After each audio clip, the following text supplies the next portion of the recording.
మీ దగ్గర బైక్ ఉందా? చిన్న కారు ఏదైనా ఉందా? అవేవి ఇప్పుడు మీ పేరు పైన లేకపోయినా ఆ వాహనాలు మీ పేర్ల మీద రిజిస్టర్ అయి ఉంటే మాత్రం ఇందిరమ్మ ఇల్లు మీకు రానట్టే.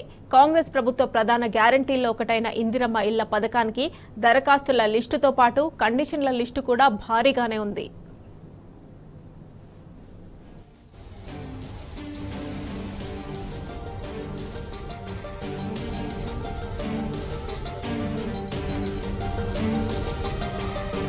ఇందిరమ్మ ఇండ్ల కేటాయింపుపై కాంగ్రెస్ ప్రభుత్వం 1,00,000 షరతులు పెడుతున్నది. లబ్ధిదారుల సంఖ్యను తగ్గించడమే లక్ష్యంగా ప్రభుత్వం అనేక కండిషన్లు పెట్టినట్టు సమాచారం. ఇందిరమ్మ ఇండ్ల పథకానికి దరఖాస్తుల లిస్టుతో పాటు కండిషన్ల లిస్టు కూడా భారీగానే ఉంది. కరెంటు వినియోగం ఏ మేరకు ఉన్నది, ఏసీతో పాటు ఖరీదైన విద్యుత్ ఉపకరణాలు ఏమైనా వాడుతున్నారా, నెల నెలా కరెంటు బిల్లు ఎంత వస్తున్నది, ఉంటున్న ఇంటి అద్దె ఎంత వంటి అంశాలపై కూడా దృష్టి పెట్టారు. దరఖాస్తుదారుల ఆర్థిక స్థితిగతులు తెలుసుకునేందుకు రెవెన్యూ, మున్సిపల్ సిబ్బంది క్షేత్రస్థాయిలో అధ్యయనం నిర్వహిస్తున్నారు.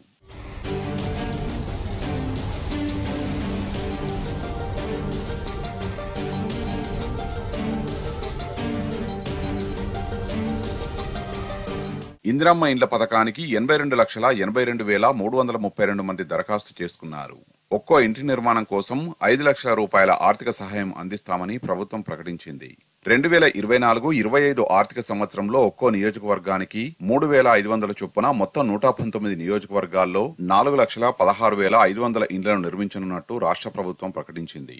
ఈ పథకానికి బడ్జెట్లో 7,740 కోట్లు కేటాయించగా బడ్జెట్ కు ఇండ్ల లక్ష్యానికి పొంతన కుదరడం లేదు. ఒక్కో ఇంటికి 5 లక్షల చొప్పున 4.16 లక్షల ఇండ్లకు 20,825 కోట్ల రూపాయలు ఖర్చవుతుంది. కేటాయించింది మాత్రం 7,740 కోట్లే.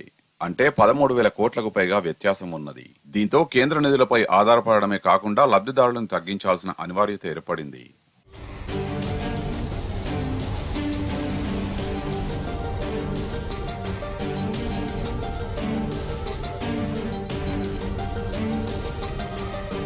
దరఖాస్తులను తగ్గించడమే లక్ష్యంగా ప్రభుత్వ పరిశీలన జరుగుతున్నదనే విమర్శలు వినిపిస్తున్నాయి. అందుకే లెక్కకు మించిన కండిషన్లు పెట్టినట్లు పరిశీలకులు చెబుతున్నారు.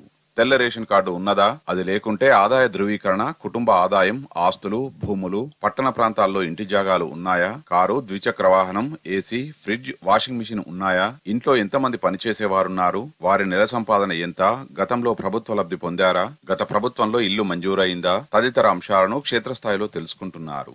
ప్రభుత్వ పరిశీలన చూస్తుంటే రోజువారీ కూలీలు కూడా ఈ పథకానికి అర్హత పొందడం కష్టమేనని అంటున్నారు. కడుపేదలకు మాత్రమే ఈ పథకాన్ని వర్తింపజేయాలని ప్రభుత్వం భావిస్తే వారికి సర్కారు ఇచ్చే 5 లక్షల రూపాయలతో ఇల్లు నిర్మించుకునేందుకు సొంత జాగా అయినా ఉండాలి కదా అని విశ్లేషకులు ప్రశ్నిస్తున్నారు.